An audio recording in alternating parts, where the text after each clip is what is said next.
রসুলের অসংখ্য হাদিসের মধ্য থেকে একটি ছোট্ট হাদিস তেলাওয়াত করেছেন। এই আলোকে আজকে জুমায় কিছু বলার চেষ্টা করব। আল্লাহ তাআলা যেন আমাকে সর্বোচ্চ যোগ্যতা অনুযায়ী আমার যতটুকু জ্ঞান আছে সম্পূর্ণটুকুই আপনাদের জন্য উজাড় করে দেওয়ার তৌফিক দান করে আমরা সকলেই ইনশাআল্লাহ আমিন। আল্লাহ তাআলা সূরা আরাফে 179 নম্বর আয়াতে বলছেন, ওয়ালাকাদ জাআলনা লিজাহান্নামা কাসীরাম মিনাল জিন্নি ওয়াল ইনস। আমি অধিকাংশ জিন আর ইনসানকে জাহান্নামের জন্য তৈরি করেছি।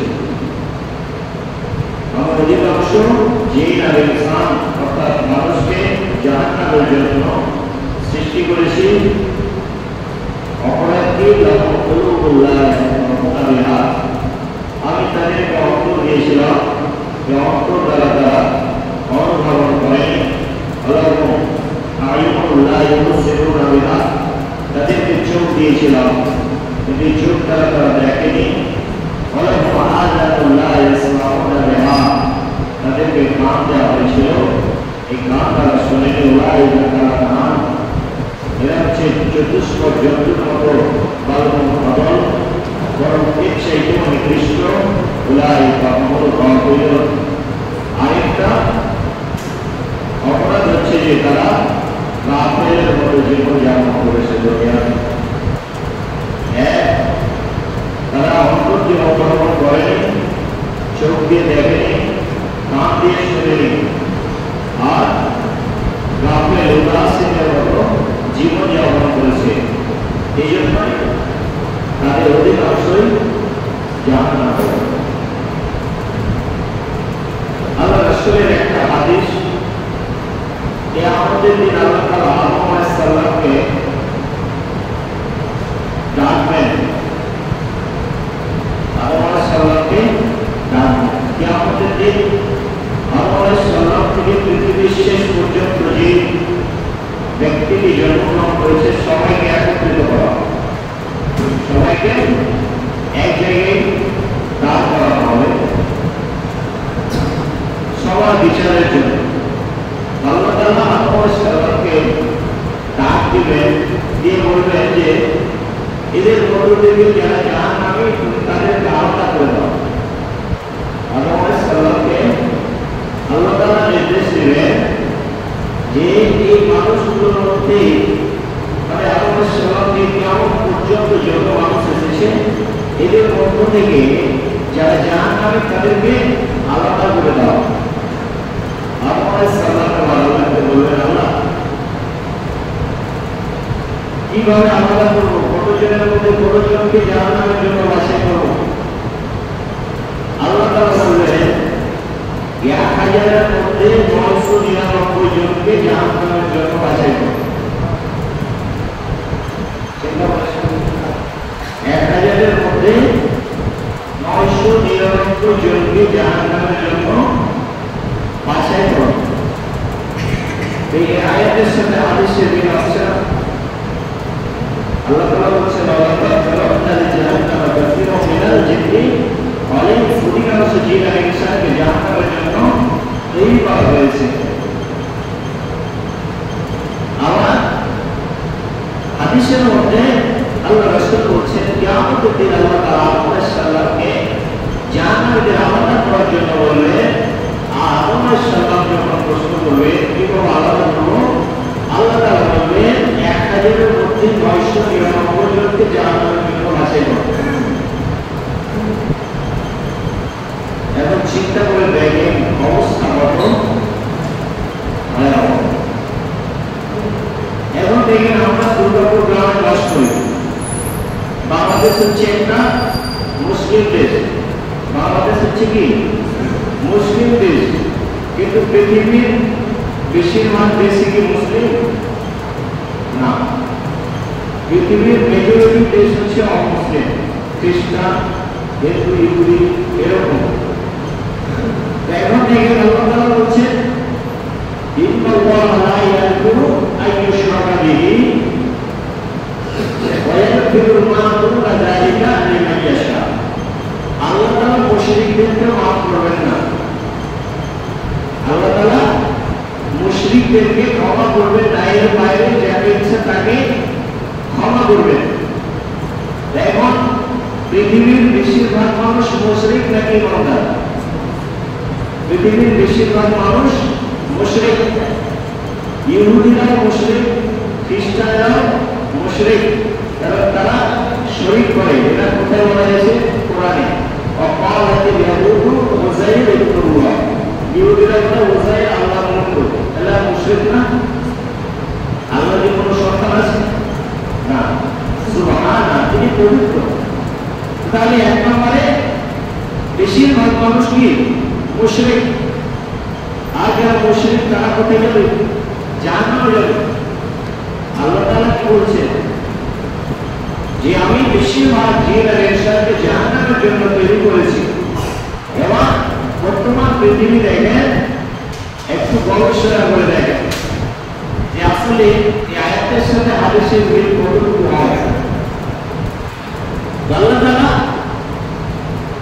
এই পৃথিবীতে আমরা দেখতে পাচ্ছি বেশিরভাগ মানুষ কি মুশরিক।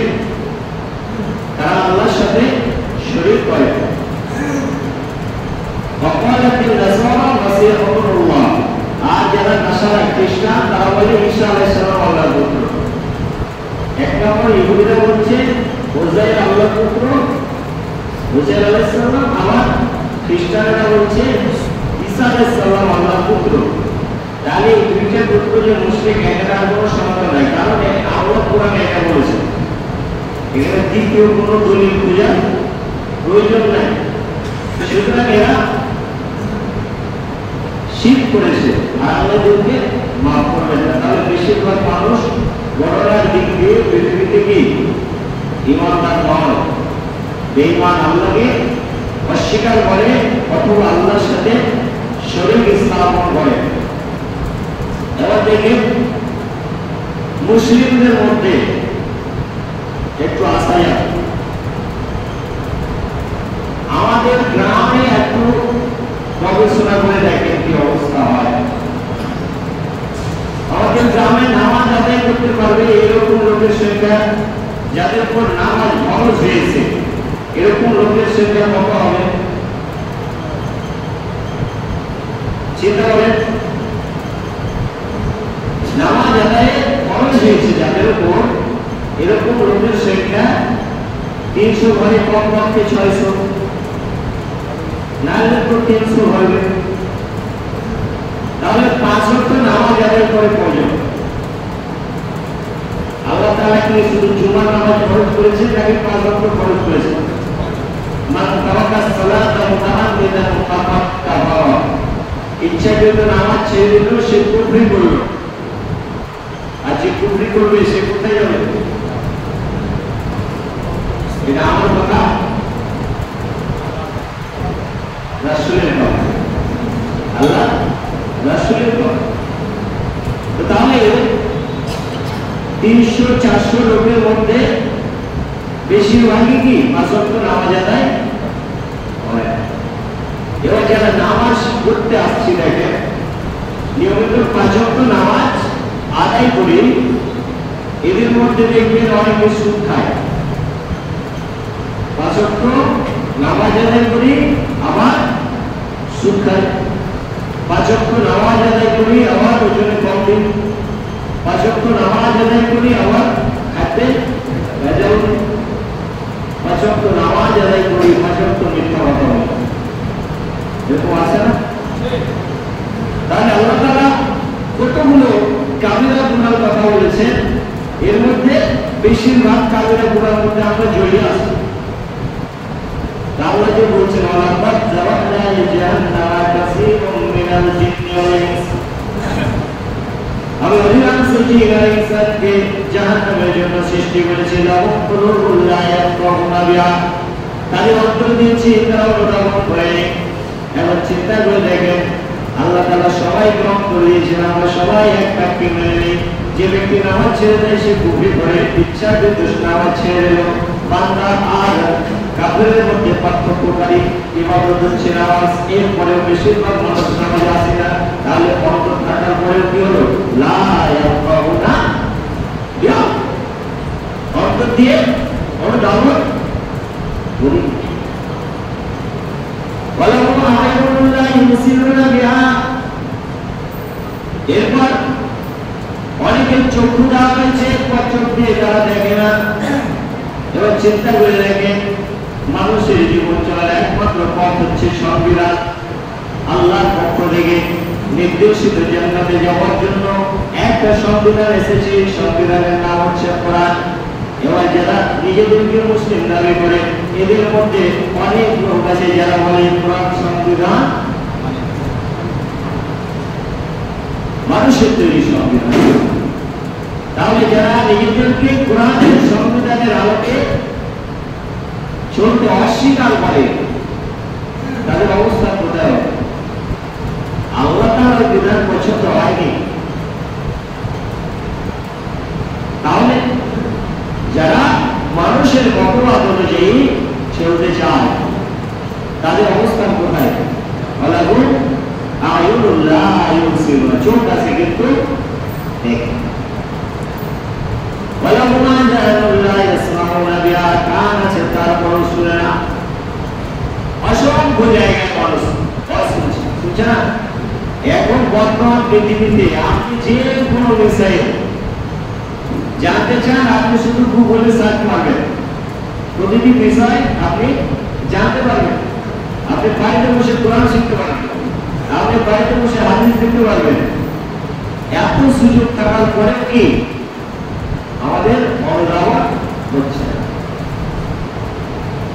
এবার আল্লাহ তাআলা এই যে দৃষ্টান্তগুলো দিলাম, চিন্তা করে দেখেন যে অধিকাংশ জিন আর ইনসানকে আল্লাহ জাহান্নামের জন্য সৃষ্টি করেছেন, তাহলে কি এই মানুষকে জোর করে পাঠাচ্ছেন জাহান্নামে, নাকি মানুষ নিজেরাই নিজেদের পাপের ভাগীদার, নিজেদের জায়গা নিজেরাই নির্ধারণ করে নিচ্ছে? কারণ আল্লাহ বলে দিয়েছে যেটা আগুন, এখানে হাত দিলে তোমার হাত পুড়বে, তারপরে আগুনে হাত দেওয়া হচ্ছে। উলাইকা কালানার, এই কাজটা হচ্ছে পশু পাখির কাজ, যে তারা না বুঝে কাজ করবে, তারা না বুঝে যেখানে সেখানে চলে যাবে, তারা না বুঝে সীমা লঙ্ঘন করবে। পশু পাখিদের এটা কাজ যে তাদেরকে যে জায়গা নির্ধারণ করা আছে ওই জায়গার বাইরে চলে যাবে, তারা মানুষের ফসল খেয়ে ফেলবে, তারা তার বুঝবে না যে এটা ফসল আর এটা ঘাস। তারা যেটাই আবেদিকে পাবে সেটাই খাবে, খাবার তাদের মানা বসার দরকার নাই, তারা যেটাই খাবার মনে করবে সেটাই খাবে। কিন্তু আল্লাহ মানুষের জন্য নির্ধারণ করেছে সীমারেখা বা লোক, যারা এত কিছুর পরেও নিজেদেরকে সংশোধন করে না, আল্লাহ তাআলা বলেছেন তার চাইতে নিকৃষ্ট।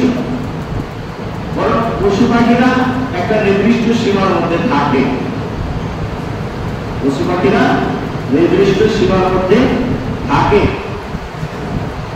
কিন্তু মানুষ এই সীমা ছাড়িয়ে যায়, মানুষ তাদের সীমা অতিক্রম করে ফেলে।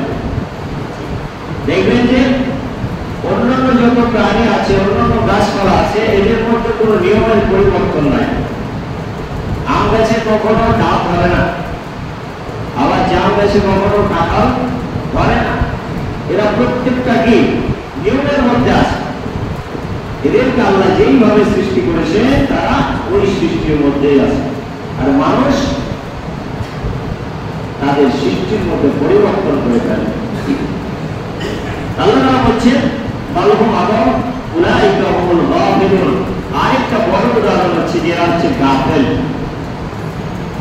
এরা কল্পনাই করতে পারে না যে তারা কোন জীবনটা নষ্ট করছে, তারা কত ভয়াবহ একটা বিপদের সম্মুখীন হতে যাচ্ছে, সেখানে তাদের জন্য কি প্রয়োজন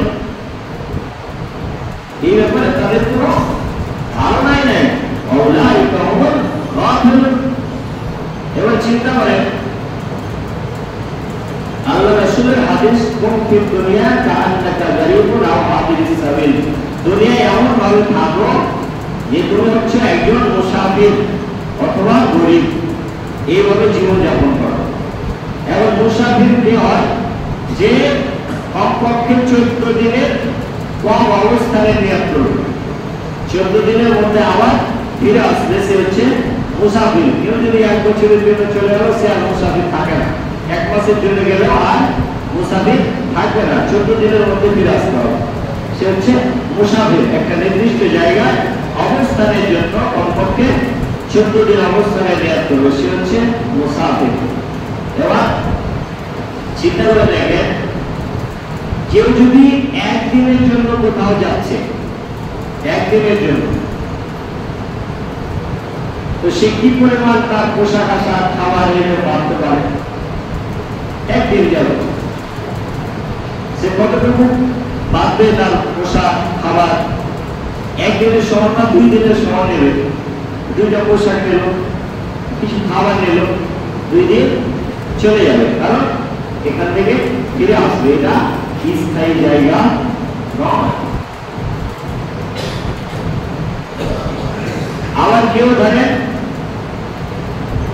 বিদেশ যাচ্ছে, এবার সে একটা লুঙ্গি আর একটা গামছা নিয়েছে আর একটা শাক নিয়েছে, তাকে কি চালাক করবে মানুষে নাকি বোকা বলবে? বিদেশ যাচ্ছে, 4 বছর 2 বছর অবস্থান করবে, একটা শাক আর একটা লুঙ্গি আর একটা গামছা নিয়ে চলে যাচ্ছে, এর মতো বোকা কেউ আছে? তোমার ঢাকা যেতে যেতে তো এগুলো নষ্ট হয়ে যাবে, আর ওর তো কতগুলো যেভাবে অবস্থান করবা, কি পরিমাণ তার সামাল প্রয়োজন, একটা বিশাল আদেশ থাকে। এখন অবস্থা হয়ে গেছে উল্টা, আমরা যে একটা জিন্দেগিতে যাচ্ছি, যে জীবনের কোনো শেষ নাই, ওই জীবনের জন্য আমরা একটা শাক আর একটা লুঙ্গি, আর যেখানে আমাদেরকে খুব অল্প সময় থাকতে হবে। আখিরাতের জিন্দেগির তুলনায় দুনিয়ার জিন্দেগিটা হচ্ছে একটা সকাল অথবা একটা বিকাল, এতটুকু সময়। এই এতটুকু সময়ের জন্য আমরা বাড়ি করছি, গাড়ি করছি, তারপরে ব্যবসা বাণিজ্য, আরো কত কি কত কি কত কি। তাহলে যেখানে আমরা সারা জীবন যুগের পর যুগ, কালের পর কাল অবস্থান করব, সেখানের জন্য আমরা কি কি পারলাম? এ ব্যাপারে আমাদের কোনো চিন্তা হচ্ছে না। আল্লাহ রাসূল বলছেন, যে ব্যক্তি ঋণ করে মারা যাবে, সে যদি শহীদও হয়, তারপরেও তার এই ঋণের গুনাহ মাফ হবে। চিন্তা করেছেন, যে ঋণ করে মারা যাবে সে যদি শহীদ হয়ে যায়, তারপরেও তাকে মাফ করা হবে না। অথচ আল্লাহ রাসূল বলছেন, যে আল্লাহর রাস্তায় শহীদ হয় সে সরাসরি কি জান্নাতে চলে যাবে, কিন্তু ঋণের গুনাহ মাফ করা হবে না। অনেকে ঋণ করে বাড়ি করছে না, করছে, ঋণ করে ব্যবসা করছে না, করছে, ঋণ করে আবার গোল্ড কিনছে, মাটি কিনছে, অনেক কিছু করছে। কার জন্য করছে? সন্তানের জন্য, পরিবারের জন্য। যদি মারা যায় তাহলে হিসাবটা কে দেবে? সন্তান দিবে। আপনার ঋণ আপনার সন্তান পরিশোধ করবে কিনা এই গ্যারান্টি নাই। তাহলে আপনি এমন জায়গায় আটকে যাবেন যে জায়গায় শহীদ হলেও মাপ নাই, অথচ এই ঋণের ব্যাপারে আমাদের কোনো ভ্রুক্ষেপ থাকে না। বড় ঋণ করছি, ভিতরে কোনো ভয়ই নাই যে আমি যদি এই মুহূর্তে মারা যাই তাহলে আল্লাহ আমাকে মাফ করবে। কিয়ামতের দিন পর্যন্ত আমার নেকির অংশ থেকে দিয়ে দেওয়া হবে, এই মাফ কখনো হবে না। তাহলে কার জন্য আপনি ঋণ করছেন? তাহলে মানুষ গাফেল নাকি চালাক? আল্লাহ তাআলা বলছেন, উলাইকা হুমুল গাফিলুন, এরা হচ্ছে গাফেল। তারা অনুধাবনই করছে না যে কিয়ামতের দিন কেউ কারো কোনো উপকার করবে না। স্ত্রী, পুত্র, সন্তান, বন্ধু বান্ধব যা আছে সবাই নিজের দাঙ্গা করবে, আমি কিভাবে পাবো। এমনকি নবী যেখানে বললেন যাদের ব্যাপারে আল্লাহর সার্টিফিকেট হচ্ছে যে এদের কোনো গুনাহ নাই, এরা সরাসরি জান্নাতের উচ্চ মাকামে থাকবে, এরা পর্যন্ত ইয়া নাসি করবে কিয়ামতে। তাহলে আপনি আমি কার ভরসায় ঋণ করে আবার বাড়ি করছি, ঋণ করে ব্যবসা করছি? অথচ এটা আমরা রক্ষে করছেন। আল্লাহ রাসূল বলছেন যে তাড়াহুড়া করা শয়তানের কাজ, তবে কিছু কাজ আছে যে কাজগুলো তাড়াহুড়া করেই করতে হয়। কিছু কাজ আছে তাড়াহুড়া করে করতে হয়। তোমার যদি ঋণ হয়ে থাকে, এবার পরিশোধের সুযোগ হয়েছে, তুমি দ্রুত এটা পরিশোধ করে দাও। এখানে ধীরে সুস্থে মারা দরকার নাই। কেউ মারা গেছে, তাকে দ্রুত দাফন দিয়ে দাও। এখানে ধীরে সুস্থে মারা দরকার নাই। সন্তান যদি স্বাভাবিক হয়ে যায়, দ্রুত বিয়ে দিয়ে দাও, দেরি করা দরকার নাই। এটা কত গুরুত্বপূর্ণ চিন্তা হয়েছে। ঋণের প্রদর্শনের কথা আসছে, তার মানে সমাজ নষ্ট হওয়ার এটা একটা অন্যতম কারণ, যে সন্তান সপ্তমী প্রাপ্তবয়স্ক হওয়ার পরেও বিবাহিত না হওয়া। এখানে সমাজ কলুষিত হয়। এই জন্য আল্লাহ রাসূল বিয়েটা সহজ করেছিলেন, তালাকটা কঠিন করেছিলেন। কিন্তু আমরা বিয়েটা কঠিন করে দিয়েছি, তালাকটা সহজ করে। আমাদের সমাজে এই কারণে তালাকের ঘটনা বেশি হচ্ছে। তো চিন্তা করে দেখেন, উলাইকা যারা না মালহুম আদর, উলাইকা হুমুল গাফিলুন। সম্মানিত উপস্থিতি, আল্লাহ তাআলা রাসূল যে বলছেন ঋণ করলে তাড়াতাড়ি শোধ করে দাও, এটা দেরি করার প্রয়োজন নেই, কারণ কেউ এটা মাফ করবে না।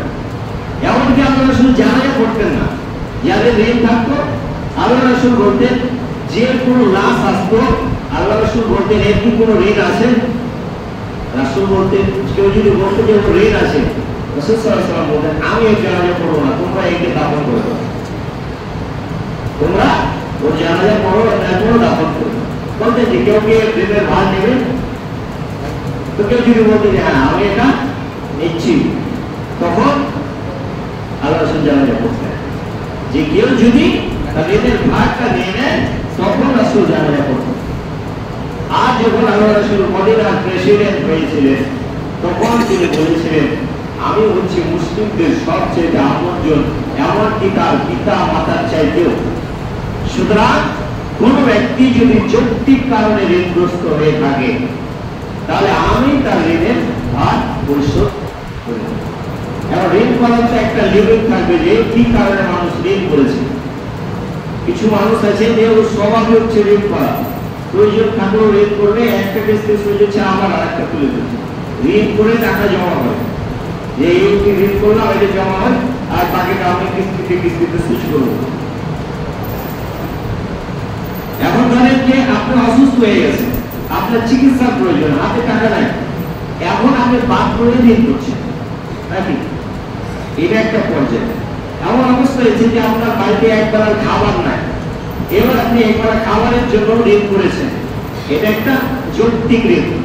আবার বসবাসের জন্য ন্যূনতম একটা পরিবেশ দরকার, যতটুকু না হলে আপনি বসবাস করতে পারেন না, এতটুকুর জন্য আপনি যে ঋণটা করবেন এটা হচ্ছে যৌক্তিক ঋণ। কিন্তু আপনি বিলাসিতার জন্য যদি ঋণ করেন, বড় ব্যবসা করার জন্য যদি ঋণ করেন, এই অবস্থায় যদি মারা যান, তাহলে আপনার ওই ঋণের হিসাবটা কে দিবে? আপনার ব্যবসা প্রতিষ্ঠান থেকে যাবে, আপনার বিশাল বাড়ি থেকে যাবে, আপনার গাড়ি থেকে যাবে, সব থেকে যাবে। আপনার মৃত্যুর পরে আপনাকে এই হিসাব দিতে হবে। এই জন্য এটা হচ্ছে খুব সিরিয়াস জিনিস, সিরিয়াস ভাবে গ্রহণ করতে হবে। যাদের ঋণ আছে সর্বোচ্চ চেষ্টা করবে এটা পরিশোধ করে দেওয়া। প্রয়োজনে আপনার যদি সামান্য কিছু অংশ বিক্রি করে হয়, তাও ঋণ শোধ করে দেবে। ঋণগ্রস্ত অবস্থায় কেউ মৃত্যুবরণ করিয়ে না, কারণ কিয়ামতের দিন আপনি ধরা পাবেন, অন্য কেউ ধরা পাবে। আল্লাহ তাআলা যে কথাগুলো বলছেন যে অধিকাংশ মানুষকে আমি জাহান্নামের জন্য সৃষ্টি করেছি, কারণ তাদের অন্তর ছিল অবলম্বন করেনি, চোখ ছিল দেখেনি, কান ছিল শুনেনি। এরা হচ্ছে চতুষ্পদ জন্তুর মতো, বরং এর চাইতেও নিকৃষ্ট। এর কারণ হচ্ছে যে তারা আরেকটা বিশাল কাজ, এরা হচ্ছে গাফেল। তারা দুনিয়ার জিন্দেগির একটু আরাম আয়েশের জন্য আখিরাতের বিশাল জিন্দেগিটা নষ্ট করে ফেলেছে। তো সম্মানিত উপস্থিতি, যে কথা বলছিলাম, যে উদাহরণ দিতে গিয়ে আমরা দেখতে পাচ্ছি যে আল্লাহ রাসূলের যে হাদিস 999 জন 1000-এর মধ্যে জাহান্নামের জন্য আল্লাহ বাছাই করতে বললেন। তাহলে আমরা কাফের মুসলিমদের বাদে মুসলিমদের হিসাবে একটু বলে দেখলাম যে এদের মধ্যে কি অবস্থা। অধিকাংশ মানুষ কি 5 ওয়াক্ত নামাজ ফরজ হয়ে গেছে, তারপরেও নামাজ আদায় করে না। আবার দেখবেন রমজান মাসে রোজা যাদের উপর ফরজ, আবার বেশিরভাগ মানুষ রোজা পালন করে না। অনেকের উপর হজ ফরজ হয়ে গেছে, তারপর হজ আদায় করে না। ওই অবস্থায় মৃত্যুবরণ করলে কাজে লাগবে না। যাকাত ফরজ হয়েছে, পর্যাপ্ত যাকাত আদায় করে না, সামান্য পরিমাণ কিছু দিয়ে দায় সারা করে। তাহলে এগুলো হচ্ছে বিশাল বিষয় কাজের এইগুলোর মধ্যে ডুবে থেকে তাহলে অধিকাংশ লোক যে জাহান্নামে যাবে এটা মিলে যাচ্ছে না। তো আমাদেরকে অবস্থায় গাফেল হয়ে থাকা উচিত না, একটু জীবিত হওয়া দরকার, একটু সচেতন হওয়া দরকার। কারণ দিন শেষে প্রত্যেকের হিসাব নিজে নিজেই দিতে হবে। কেউ কারো বোঝা সামান্য পরিমাণ বহন করবে না। সম্মানিত উপস্থিতি, আল্লাহ তাআলা যাতে আমাদের সবাইকে জাহান্নামের আগুন থেকে মুক্তি দান করেন এবং জান্নাতের উপযুক্ত মানুষ হিসেবে জীবন